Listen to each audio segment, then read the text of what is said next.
আজকে ভাসুরের মেয়ের জন্মদিন, তো ওর মা বাবা আসেনি, ও একাই এসছে। তো আমি ভাবলাম যে কী করব, একটু ফ্রাইড রাইস করে দিই। তো এখানে ফ্রাইড রাইসের জন্য সব কিছু নিয়ে নিয়েছি। আর এখানে 5 রকমের ভাজা, এখানে 4টা আছে, আর মাছ দেব। আর এখানে স্যালাড করব, আর এখানে মাংস। এখানে দেখো আমি রান্নাটা বসিয়ে দিয়েছি।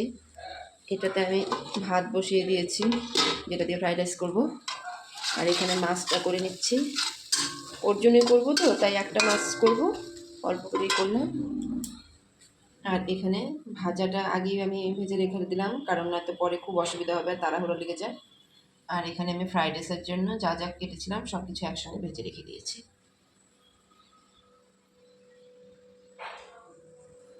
তো আজকে আমি সেরকম কিছু করছি না, একদম অল্পই রান্না করছি, অল্প ফ্রাইড রাইস করছি, আর তার সঙ্গে 5 রকম ভাজা, আর মাছের ঝোল, ডিম আর মাংস, এই দিয়ে আমি ওকে আজকে সাজিয়ে দিব, কারণ সেরকম কিছু করা হয়নি আজকে।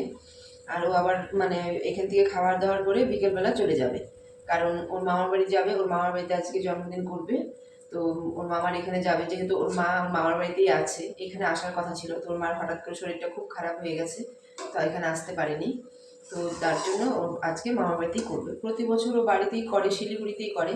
তো এই বছর ইচ্ছে ছিল যে এখানে করবে, তো এখানে হয়নি, ওই জন্য মানে মামার বাড়িতে করা হচ্ছে।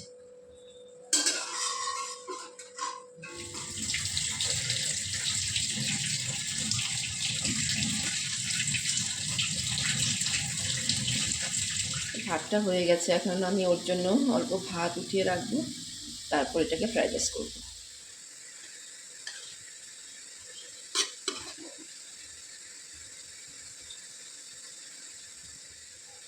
বাটিটাতে গরম গরম উঠিয়ে রাখবো, তাহলে চাপা দিয়ে রাখবো, আর এটা যখন আমি থালায় দিব তখন বসে যাবে ভাতটা।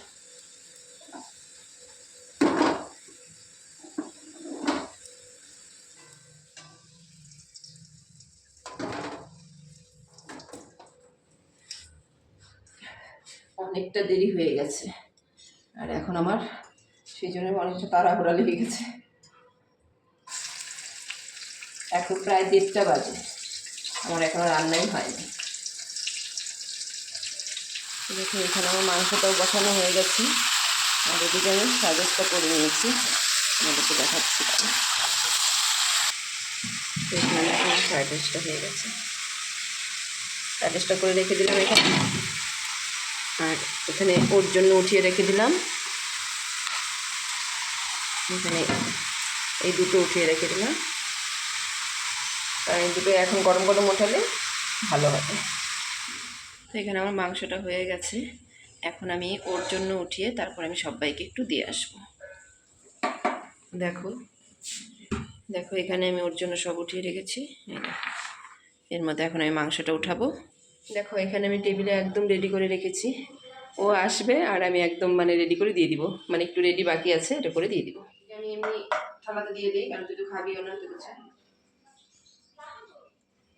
আমার বেলায় থালা আর এই মহারানীর বেলা এত কিছু, যে আমাদেরকে এতদিন ধরে ঘুরানোর পরে কালকে রাত্রিবেলা আসছে, আমাকে শুধু ফ্রাইড রাইস দিচ্ছে আর ওকে এত কিছু দিচ্ছে, পার্সিয়ালিটি।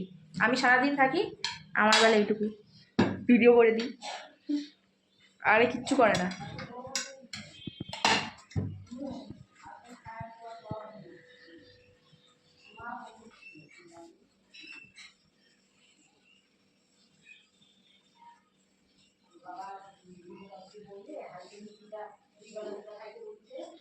আমার তো হাত নাকি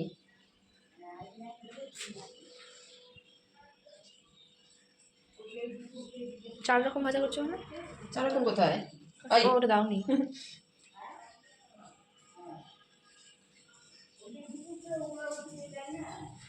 এটা কি? এটা একটু নতুন স্টাইল করে আজকে দেওয়া হলো।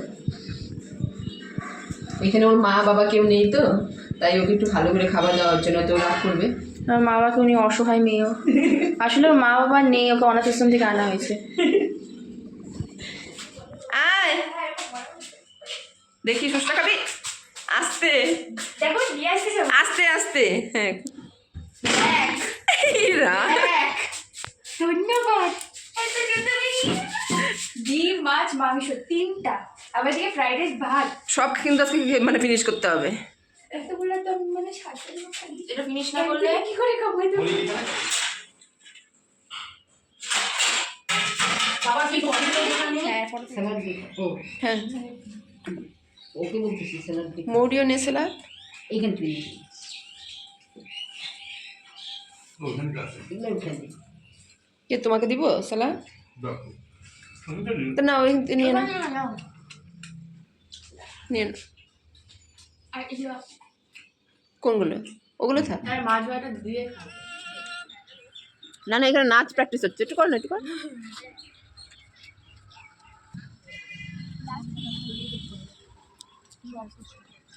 একটু নাচ তাহলে এই নাচটা কি আরেকবার আরে তখন ভিডিও করতে ভুলে গেছি তো এখন নাচ তুমি संग गया बड़ा तुम्ही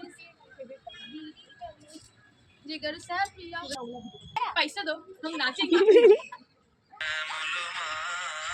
করতে হলে ভালো করে এখানে এসে করো हम ব্লগে দিতে পারি আরে ব্লগাই হবে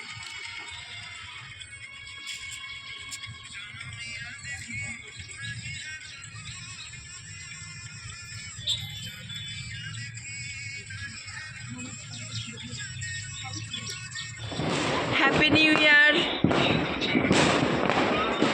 চারপাশে দেখো বোম ফাটছে হ্যাপি নিউ ইয়ার সবাইকে জানাই happy new year happy new year নিয়ে যা আমি যাবো না আর ওদিকে